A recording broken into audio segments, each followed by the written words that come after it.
अगर लाशें अगर भीख मंगवानी पड़ती है, कोई आदमी अर्थ में मर जाता है, कतर में मर जाता है, तो वहां से लाशों को मंगाने के लिए अगर कोई इंतजाम करता है तो मास्टर मुजाहिद करता है, कोई दूसरा नेता नहीं करता है, तो वोट का हकदार तो मास्टर मुजाहिद ही है।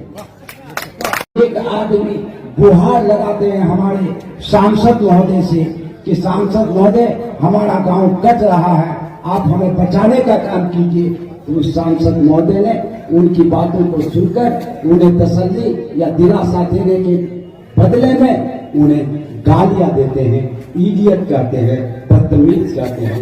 सोचिए जरा, हम इसलिए अपना रहनुमा नहीं चुनते हैं। मैं बता रहा हूं आपको, हम इसलिए वोट नहीं देते हैं कि हम चलना नहीं जानते हैं। हमारे हाथ पकड़ करके आप हमको चलना सिखाइए, लेकिन हाँ साहब, चलने के लिए रास्ते का इंतजाम करना आपको होगा। हमारे सांसद महोदय इधर से गुजर रहे थे, जैसे ही गुजर रहे थे गांव के हाथ के नौजवानों ने उन्हें कहा कि यहाँ पानी लगा हुआ है, इस पानी को निकालने का कोई इंतजाम किया जाए। तो वो देख कर रह गए, कुछ बोले पे गए, वहां से निकल गए। ऐसे सांसद हमें नहीं चाहिए जो हमें चलने के लिए रास्ता का इंतजाम ना करे। भाइयों, एक दिन में मास्टर मुजाहिद आलम साहब के साथ छतरगाछ हम लोग ठाकुरगंज जा रहे थे। छतरगाछ में लोगों ने बिजली ऑफिस का घेराव किया था, पूरा सड़क जाम था। उस जाम में हम लोग भी फंस गए।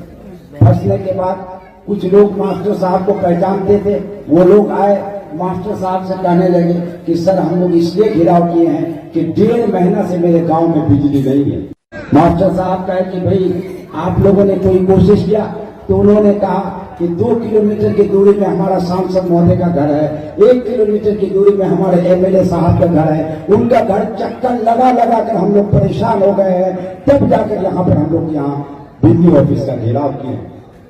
मास्टर साहब उसी वक्त टेलीफोन लगाए, एसी साहब को लगाए, स्कूटी साहब को लगाए और कहे कि मैं अभी ठाकुरगंज जा रहा हूँ, ठाकुरगंज से फिर मैं उस गांव, वो आपको पल्लावड़ी पंचायत का गांव था, उस गांव में पहुंचूंगा।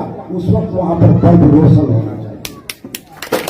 और जब हम वहां से आए, वहां पहुंचे हम लोग करीब 11 बजे रात को, वहां पर बल्ब जल रहा था। मैं कहना ये चाहता हूं कि हमारे आंखों में रोशनी नहीं है, आप हमारे आंखों में बिनाई दे दें, ये नहीं कहता हूं सांसद साहब, लेकिन हमारे घरों को रोशनी करने के लिए बिजली का इंतजाम करना आपका फर्ज बनता है।